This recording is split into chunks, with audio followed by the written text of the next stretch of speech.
Le loup qui enquêtait au musée. Aujourd'hui, Louf propose à Lou d'aller au musée. Lui qui déteste ça, il est bien ennuyé. Mais la visite s'avère bien plus intéressante que prévu. Une alarme retentit, une œuvre d'art disparaît. Lou est bien décidé à résoudre ce mystère.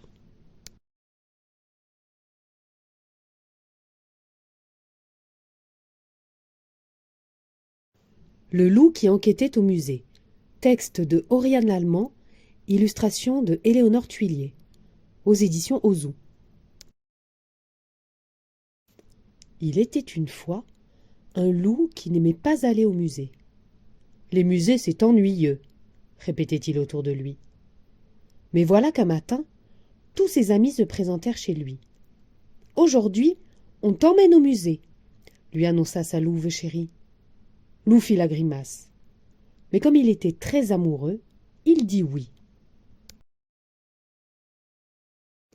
Maître Hibou débuta la visite par son œuvre préférée, un tableau de Louonard de Vinci, connu dans le monde entier.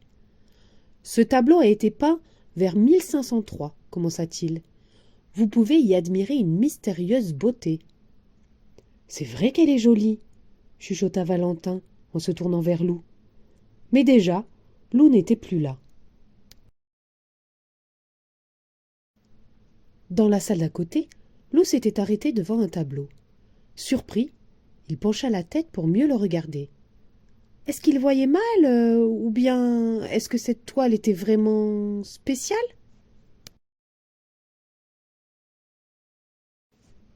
Un petit rat éclata de rire près de lui.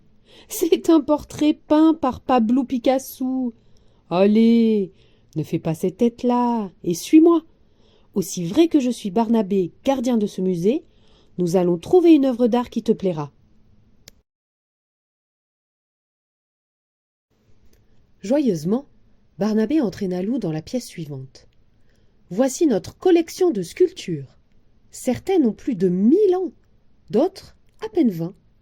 Magnifique! S'exclama Lou en se hissant sur le dos d'un superbe animal blanc. Hé! Veux-tu descendre de là? Le gronda Barnabé. C'est fragile, une œuvre d'art. À cet instant précis, une sirène se déclencha.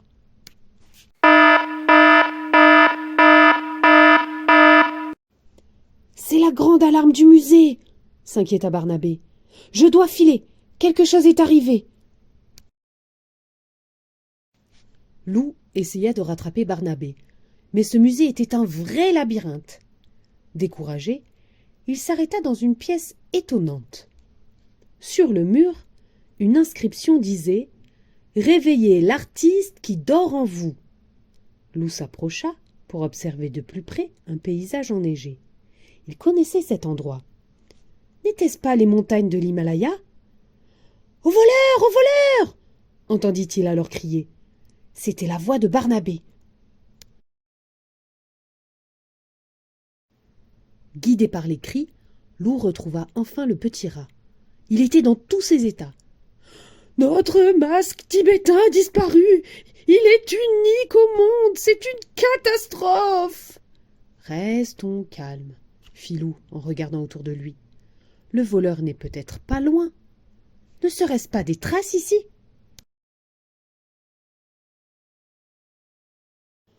En suivant les empreintes, Lou et Barnabé pénétrèrent dans une immense galerie.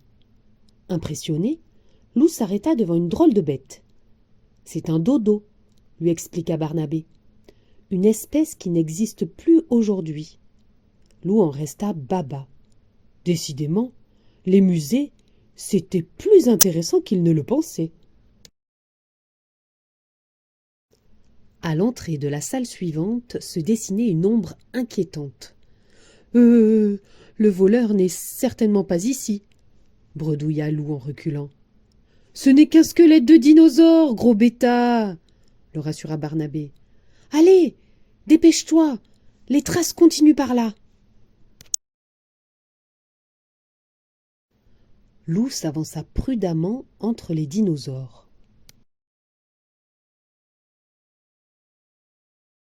C'est alors qu'il aperçut quelque chose sur le sol.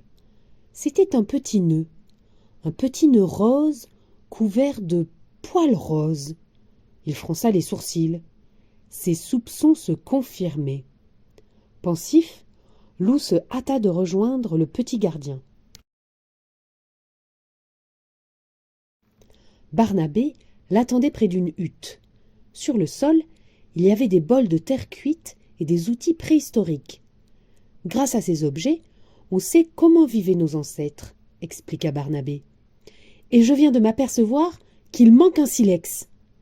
Certainement celui que le voleur a utilisé pour casser la vitrine du masque, murmura Loup. Boum! Entendit-on alors au fond de la pièce. Il y a quelqu'un là-bas! Cria Barnabé. Les deux compères se lancèrent à la poursuite de l'ombre.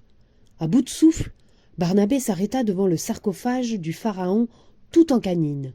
« Je n'y comprends rien. Cette salle est sans issue.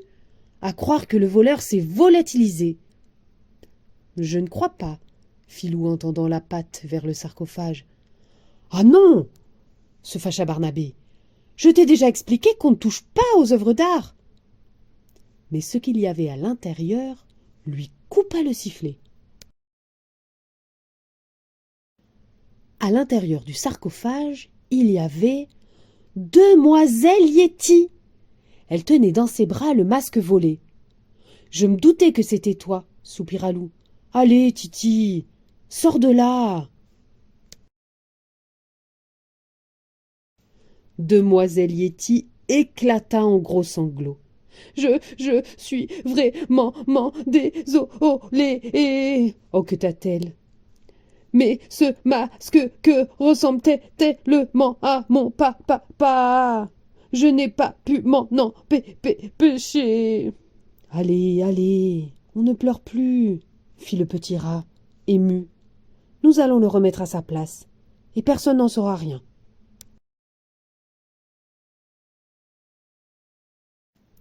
Tandis que Loup rejoignait les autres, ses yeux furent attirés par une peinture. On aurait dit sa forêt, mais en beaucoup plus belle. Le cœur battant, il s'assit pour l'admirer. « Et voilà !» se réjouit Barnabé derrière lui. « Coup de foudre artistique ! L'art émeut, transporte, fait voyager. Je t'avais dit qu'on trouverait l'œuvre qui te plairait. » Loup resta un long moment à contempler la toile. Puis il rejoignit ses amis. Ils étaient toujours devant les peintures, à écouter maître Hibou. « Ah, te voilà, Loup !» gronda le vieux hibou. « Et moi qui croyais que tu allais faire un effort pour apprécier le musée. À peine arrivé, tu disparais. »« Où étais-tu passé ?» demanda Louve à Loup à la sortie du musée.